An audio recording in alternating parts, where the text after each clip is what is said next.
सुधा की शादी के 5 महीने बाद ही उसके बड़े भाई अरुण की शादी थी, तो वो अपने ससुराल से रोज़ मायके पहुंच जाती थी और वहां अपना पूरा वर्चस्व और प्रभाव दिखाती रहती। अरुण की पत्नी दिशा बहुत सुंदर और गुणी थी, पर सुधा ना जाने क्यों दिशा को पसंद नहीं करती थी और उससे द्वेष की भावना रखती थी। उसे जब भी मौका मिलता वो अपने माँ पापा को भड़काने का काम किया करती कि बस उसके माता पिता अपनी बहू से भावनात्मक रूप से ना जुड़ पाए। घर की बहू होने के बावजूद उसे मायके में अपने अस्तित्व की असुरक्षा घेरे थी। हालांकि माला जी और हरीश जी को कभी ऐसा नहीं महसूस हुआ कि उसकी बहू लापरवाह या लालची है, पर सुधा कोई एक मौका नहीं छोड़ती। जब दिशा सब कुछ सही से करती और शिकायत की कोई गुंजाइश ना रह जाती और सुधा को कोई वजह ना मिलती तो वो यही कहती कि भाभी तो आपकी संपत्ति के लालच में सब करती है, वरना आपको घर के बाहर का रास्ता दिखा देगी। लगातार एक ही जगह चोट करने से निशान तो बन ही जाता है, फिर जो नहीं भी होता है वो भी दिखाई देने लगता है। ऐसा ही कुछ माला जी के साथ भी होने लगा। हरीश जी ने बहुत समझाया, पर वो बेटी के मोह में अंधी हो गई थी। आखिरकार एक दिन माला जी ने अरुण, दिशा, सुधा और अपने दामाद को बुलाया और अपना फैसला सुनाते हुए बोली, मैं अपनी संपत्ति दोनों बच्चों को बराबर देना चाहती हूँ। तुम सबकी सहमति जाननी थी मुझे। अरुण अवाक रह गया, क्योंकि उसको तो पता ही नहीं था कि घर में चल क्या रहा है, और सुधा खुशी के मारे फूल के कुप्पा हुई जा रही थी। माला जी की निगाहें सिर्फ अपनी बहू की तरफ थी, जो विष का बीज बेटी ने दिमाग में बोया था। उसके असर के फलस्वरूप वो अपनी बहू में लालच के स्तर को तोल रही थी।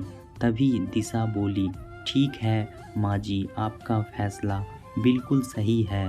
आखिर दोनों बच्चों के जन्म में आपने बराबर तकलीफ सही, पर हमारा जितना हक आपकी संपत्ति में होगा उतना ही बराबरी का हक आपके प्रति जिम्मेदारी का भी होगा। दीदी को आपकी अरुण के बराबर ही सेवा करनी होगी, फिर अपने को लड़की बताकर अपनी मजबूरियां नहीं गिना सकती है। ये मुझे आपका ये फैसला खुशी खुशी स्वीकार है, पर आप दीदी से भी ये स्पष्ट कर लीजिए कि इन्हें अपनी जिम्मेदारियों को उठाने में कोई तकलीफ तो नहीं होगी।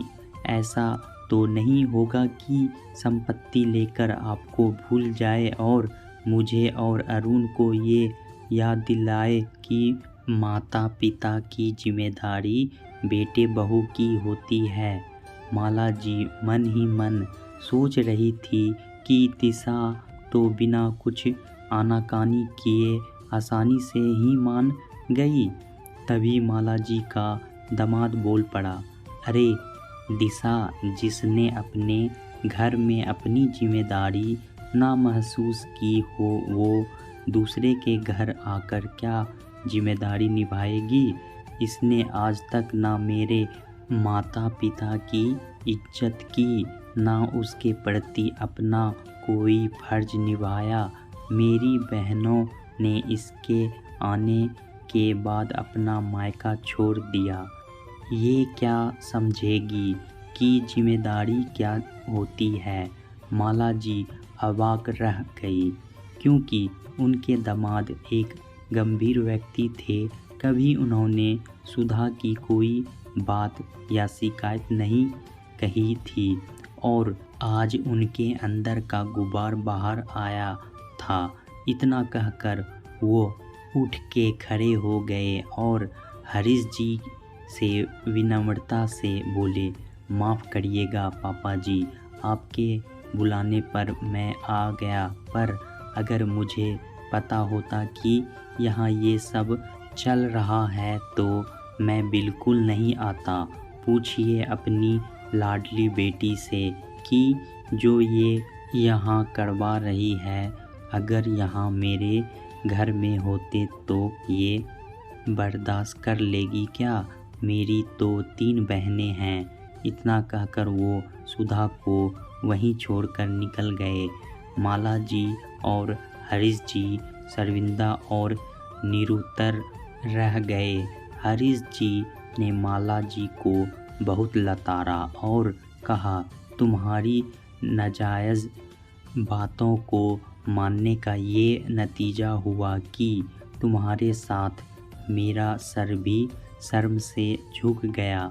अगर अपनी बेटी को प्रपंच के अलावा कुछ अच्छी शिक्षा दी होती तुमने तो आज मुझे और तुम्हें ये दिन ना देखना पड़ता। सुधा खिसिया के रोने लगी तो हरीश जी उससे बोले, बेटा अपनी जगह अपने व्यवहार और कर्मों से बनाई जाती है।